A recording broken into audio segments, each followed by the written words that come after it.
రాజ్యసభ ఎన్నికల నేపథ్యంలో master స్ట్రాటజీని రూపొందిస్తోంది YCP. 3 Rajya Sabha స్థానాల్లోనూ విజయం సాధించడంతో పాటు టీడీపీకి ఎలాంటి అవకాశం లేకుండా చేయాలన్నది ప్రణాళిక.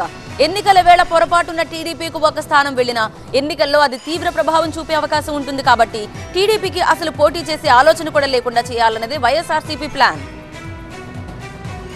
ఏపీ నుంచి ఎమ్మెల్యే కోటాలో రాజ్యసభకు ఎంపికైన వైసీపీ ఎంపీ వేమిరెడ్డి ప్రభాకర్ రెడ్డి టీడీపీలో గెలిచి బీజేపీలో చేరిన సీఎం రమేష్, టీడీపీ ఎంపీ కనకమేడల రవీంద్ర కుమార్ల పదవీకాలం ఈ ఏడాది ఏప్రిల్ 2తో ముగియనుంది.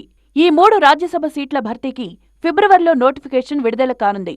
దీంతో 3 సీట్లను చేజిక్కించుకునేందుకు వ్యూహాత్మకంగా వ్యవహరిస్తోంది అధికార వైసీపీ.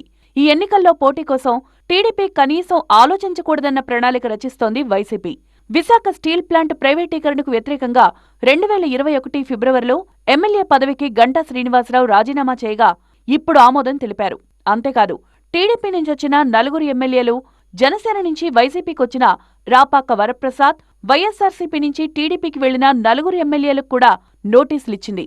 ఎమ్మెల్యేలు నెల రోజుల సమయం అడిగినా వారం రోజుల్లోనే సమాధానం చెప్పాలని కూడా స్పీకర్ కార్యాలయం ఆదేశించింది. ఒక్కో రాజ్యసభ ఎంపీ విజయానికి 44 మంది ఎమ్మెల్యేల ఓట్లు కావాలి. 3 రాజ్యసభ స్థానాలకు 132 మంది ఎమ్మెల్యేల ఓట్లు కావాలి. ప్రస్తుతం వైసీపీకి 151 మంది ఎమ్మెల్యేలు ఉన్నారు.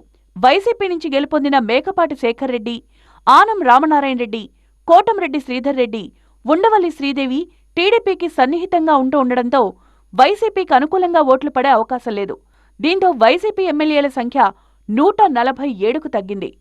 ఎన్నికల ప్రక్షాళనలో భాగంగా 20 మంది సిట్టింగ్ ఎమ్మెల్యేలకు వైసీపీ మళ్లీ పోటీ చేసే అవకాశం కల్పించలేదు. వారిలో గుడివాడ అమర్కు ప్రస్తుతానికి టికెట్ కేటాయించకపోయినా ఖచ్చితంగా పోటీ చేసే అవకాశం లభిస్తుంది. అలాగే సింగనమల ఎమ్మెల్యే పద్మావతి, మంగళగిరి ఎమ్మెల్యే ఆళ్ల రామకృష్ణారెడ్డితో పాటు పాయకరావుపేట ఎమ్మెల్యే బాబురావు స్వయంగా రాజ్యసభ అభ్యర్థి కావడంతో ఆ 4 ఎమ్మెల్యేలు వైసీపీతోనే ఉంటారు. ఇక మిగిలిన 24 మందికి ఒకవేళ వేరే పార్టీలు టికెట్ ఇస్తే వైసీపీ దగ్గర 123 మంది ఎమ్మెల్యేలు మాత్రమే ఉంటారు. 3 రాజ్యసభ స్థానాలకు 132 మంది ఎమ్మెల్యేల ఓట్లు తప్పనిసరి కావడంతో ఇంకో 9 మంది టిక్కెట్ ఇవ్వలేని ఎమ్మెల్యేలను నయానో భయానో దారిలోకి తెచ్చుకోవాల్సి ఉంటుంది వైసీపీ. టీడీపీకున్న 23 మంది ఎమ్మెల్యేల్లో గంటా రాజీనామాను ఆమోదించారు. మద్దాలగిరి, వల్లభనేని వంశీ, వాసుపల్లి గణేష్, కరణం బలరాంపై కనుక అనర్హత వేటు వేస్తే 18 మంది ఎమ్మెల్యేలు మాత్రమే టీడీపీలో ఉంటారు.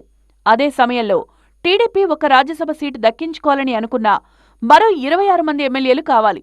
అది అసాధ్యం. టీడీపీకి పోటీ చేసే ఆలోచనే లేకుండా చేయాలని వైసీపీ ప్లాన్ ఎంతవరకు వర్కౌట్ అవుతుందో చూడాలి.